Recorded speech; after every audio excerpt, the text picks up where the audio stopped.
Welcome back to another technical video. Today, we're going through your question, answering it, and hopefully finding that solution you need.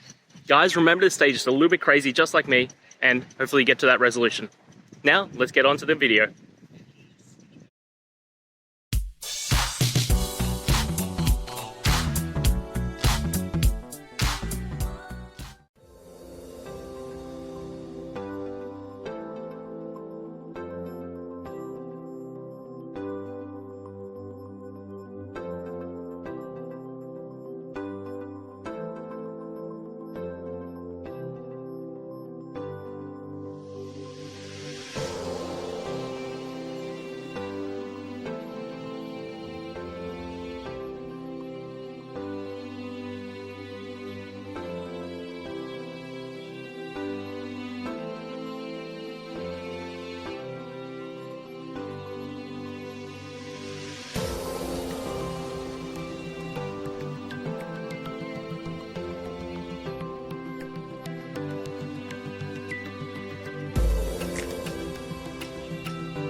And that's it, guys. We've gone through the solutions and I'm hoping that it resolved your issue.